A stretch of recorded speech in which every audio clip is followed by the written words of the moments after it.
गणेश जयंतीमुळे आज हजारो भाविक या ठिकाणी दर्शनासाठी आलेले आहेत. देवस्थानचे अध्यक्ष आहेत, काय सांगाल आजच्या दिवसभराचे कसे कार्यक्रम होते आणि कसं नियोजन पार पडलं? आज सकाळी 7:30 वाजता महाआरती घेण्यात आली आणि महाआरतीला 5 जोडपे आपण बोलत असतो त्यांच्या हस्ते महाआरती करण्यात आली. त्यानंतर 10:30 ते 11 वाजेपर्यंत एक कीर्तन आयोजित करण्यात आलं होतं. कीर्तनकार होते आळंदीचे आणि खूपच छान त्यांनी गणपती बाप्पाबद्दल माहिती सांगितली. 12:30 देवजन्म करण्यात आला. त्या अगोदर अंबिका मातेला एक पालखीचं स्वरूप देऊन अंबिका मातेला गणरायाची भेट घडून आणली.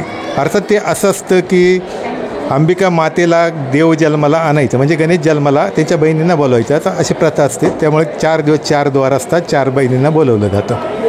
एकंदर दिवसभरामध्ये किती भाविक दाखल झाले होते आणि कशी देवस्थानच्या वतीने व्यवस्था करण्यात आली होती? सकाळपासून सुमारे लाखभर भाविक या ठिकाणी आले. आम्ही पाणी, उन्हापासून संरक्षण, त्याचबरोबर प्रत्येक भाविकाला चतुर्थी असल्यामुळे खिचडीचं वाटप करण्यात आलं आणि त्या भाविकांना मनप्रसन्न कसं होईल या पद्धतीने दर्शन रांग देण्यात आली. सर्व भाविकांनी मनोभावे सेवा करतानाच आम्हाला खूप मोठ्या प्रमाणात निधीही जमा करण्यात मदत केली. खऱ्या अर्थानं आज मोठ्या प्रमाणात भाविक येतात.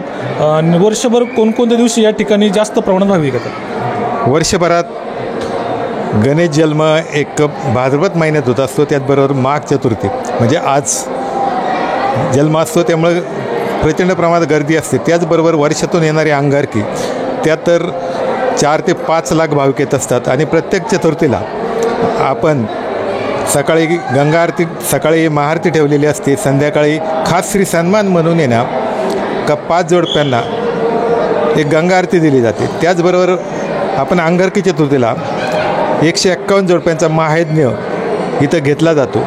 आणि त्याचबरोबर महायज्ञ घेतल्यानंतर दुसऱ्या दिवशी त्यांना आरती देण्यात येते. त्यामुळं एक भक्तिमय वातावरण या ठिकाणी तयार होत असतं. अध्यक्ष म्हणून भाविकांना काय आवाहन कराल? अध्यक्ष म्हणून भाविकांना हेच आवाहन करेल का हा गणपती नवसाला पावणारा गणपती म्हणून समजला जातो आणि आम्हाला भाविकांची खूपच चांगल्या पद्धतीने मदत होते. भाविकांनी या ठिकाणी यावं. सुरक्षित वातावरण आहे, सुंदर परिसर आहे आणि आमचे विघ्नर गणपती देवस्थानचे विश्वस्त आणि आमचे कर्मचारी तुमची नक्कीच मनोभावे सेवा करतील आणि तुम्हाला गणरायाचा दर्शन घेतल्याचा आनंद मिळेल.